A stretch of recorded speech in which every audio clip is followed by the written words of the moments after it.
Hi guys, Jack here. One of the best ways to improve the performance of your bike is by upgrading your suspension. But the performance will only improve if you also know how to set it up.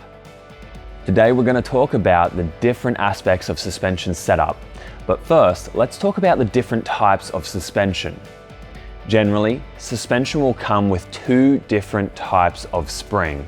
One will be an air spring, the other will be a coil spring.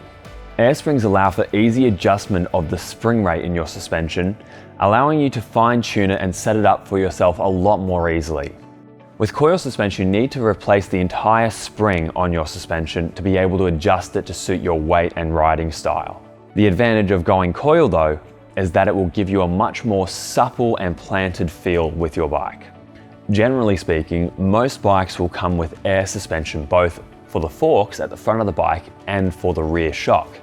But it's also not uncommon to see a coil shock on more gravity-oriented bikes. When setting the spring rate for your suspension, it's important to get your sag correct. The sag is how far your suspension compresses when you are in your natural riding position on the bike.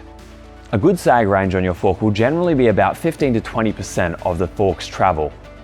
But most manufacturers will provide a weight chart on the back of your fork leg, which provides a great baseline for your suspension setup.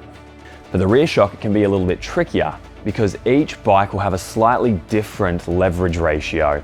What this means is that the same pressure in the same shock on two different bikes will actually compress different amounts. A lot of bike companies will provide a suspension calculator or suspension weight chart on their websites, which will give you a very good baseline setting for your suspension. But if your particular bike company doesn't have one of these available, you can set your rear shock based off of sag instead. For a rear shock, most manufacturers will recommend around about 30% sag.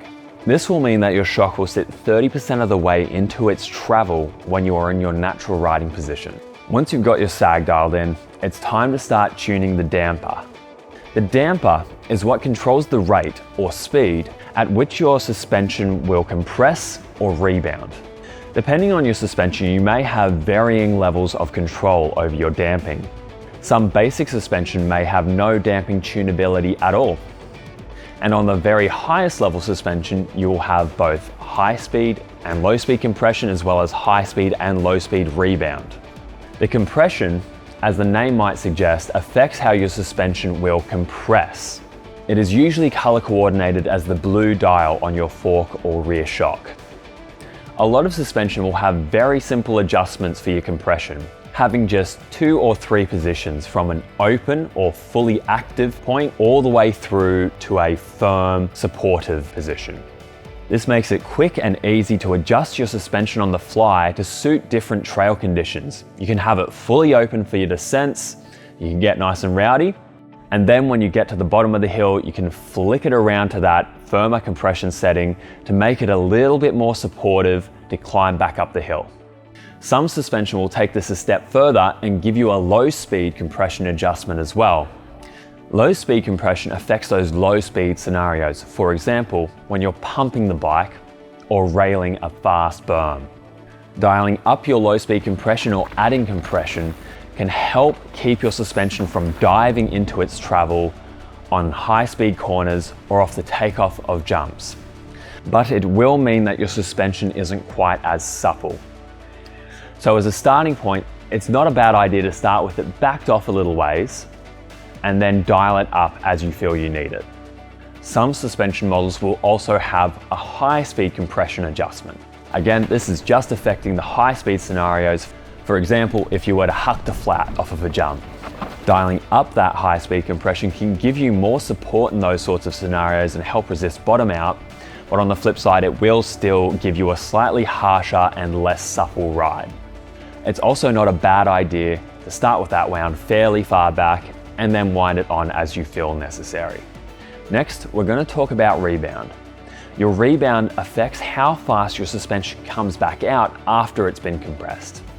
You don't want your rebound to be too fast, otherwise your suspension will feel like it's bouncing off of everything that you hit.